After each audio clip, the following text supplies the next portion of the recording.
में हमारे YouTube channel में आपका स्वागत है। साथ ही साथ हमारे फेसबुक पेज 24 स्टडी जोन को भी लाइक करना, सब्सक्राइब करना ना भूलें। यदि आपको हमारा वीडियो पसंद आता है तो हमारे वीडियो को सब्सक्राइब करें और दूसरों के साथ शेयर भी करें। आइए दोस्तों, महिला एवं बाल विकास और संविदा शिक्षक वर्ग 2 और 3 का टॉपिक चाइल्ड एजुकेशन और बाल विकास से रिलेटेड हम पहले टॉपिक पर बात करेंगे। आज का हमारा पहला टॉपिक है पोषण एवं स्वास्थ्य। पोषण एवं स्वास्थ्य में सबसे पहली चीज हम देखेंगे पोषण के बारे में।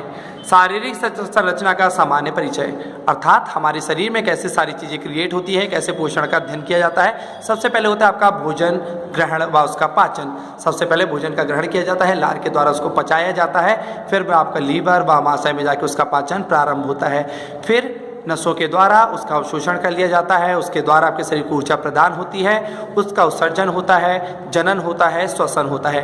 अर्थात यदि हम पोषण की बात करें तो शारीरिक संरचना के सामान्य विकास में क्या क्या चीज़ें होती है पोषण में। पहले भोजन को ग्रहण किया जाता है, अवशोषण होता है, उससे ऊर्जा प्रदान होती है, उत्सर्जन होता है, जनन होता है और श्वसन होता है। ये सारी चीज़ें आपकी शारीरिक संरचना के भाग में आती हैं।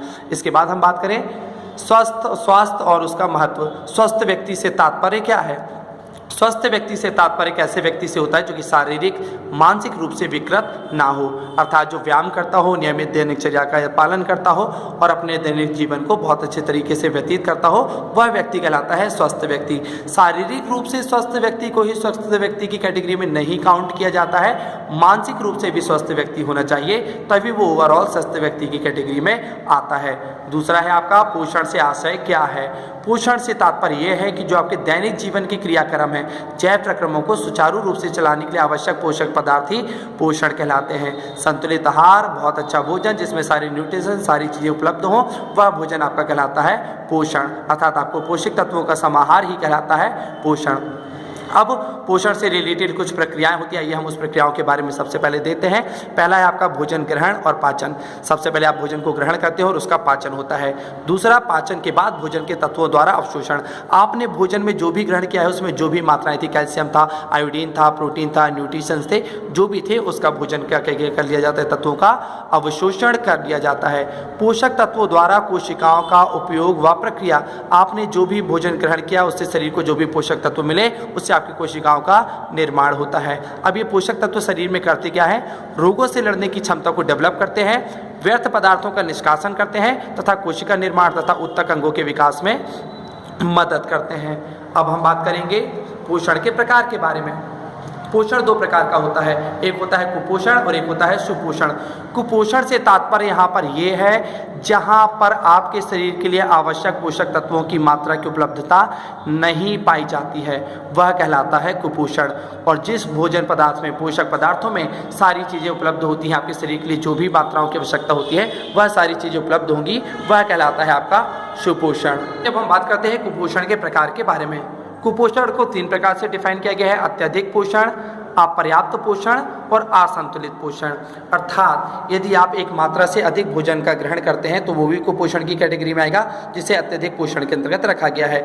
यदि भोजन में आवश्यक पदार्थों की मात्रा कम हो जाती है तो उसे अपर्याप्त पोषण कहा जाता है, और यदि या तो कम या तो ज़्यादा वाली कंडीशन होती है उसे असंतुलित पोषण कहा जाता है। अत्यधिक पोषण से क्या नुकसान है?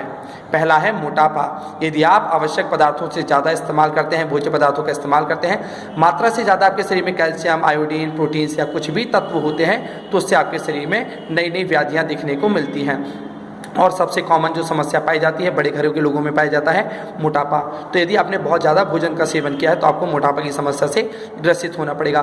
पौष्टिक तत्वों की अधिकता, शरीर में आयोडीन की आवश्यकता है, शरीर में कैल्शियम की आवश्यकता है, प्रतिदिन की मात्रा एक लिमिट से ज़्यादा हो जाती है तो यही हमारे शरीर में रोग को प्रोड्यूस करने का रीज़न बन जाती है। अर्थात एक लिमिट से ज़्यादा हमें अत्यधिक मात्रा में किसी भी पदार्थ का सेवन नहीं करना चाहिए। तो पोषक तत्वों की अधिकता से भी हमारे शरीर में कुपोषण हो सकता है। दूसरा है आपका अपर्याप्त पोषण। पहला है प्रधान अपर्याप्त पोषण और दूसरा है सहायक अपर्याप्त पोषण। तो इस प्रकार से कुपोषण को 3 भागों में डिवाइड किया गया था: अत्यधिक पोषण, अपर्याप्त पोषण और असंतुलन।